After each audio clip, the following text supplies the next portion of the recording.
Aplikante bolsa kandidatura ba ensino secundário geral no Tekniku Vokasional atau sida resin pasa e teste elektronika bolsa kandidatura.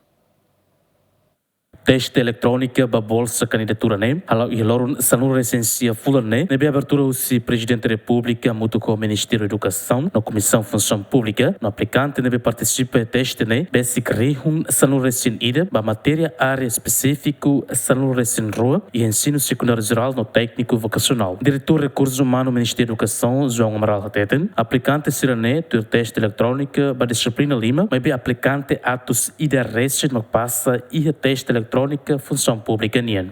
Começa hoje 19, mas hoje dia 26.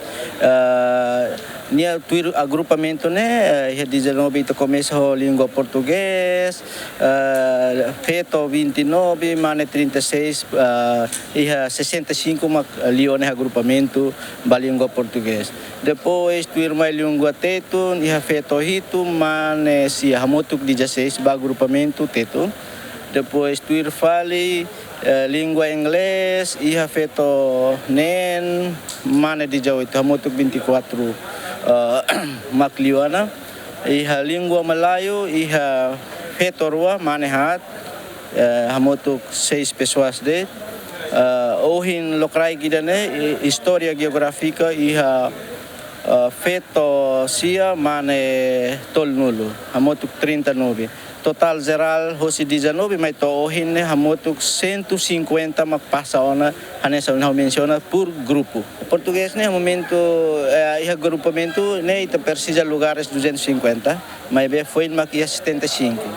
Mais ou menos selato lugares ne be mak ita precisa mais ou menos se reanuncia ou anuncia ida ne decisão ba excelência. A oportunidade ha informa e clarifica ba público ba professor sir na bemak tuir teste informação na bemak sir simula los tambah hotu mai tuir mai teste iha comissão função pública la iha teste ne rasik hosi presidente de juri ho tekniku sira hotu ami hotu hiawan sir hit liman dificuldade mak poin ami bahaya sir ne fatin hori apoio sira persija buat rumah o la comprende buat rumah finamba ami rasik la basic sira idane la los ita tuir regras na bemak iha kata que valor 60 nia passa. Dados o Ministério da Educação precisa de vagatura para professor Rehun Ida atos hatresin, ba ensino secundário geral no ensino técnico vocacional.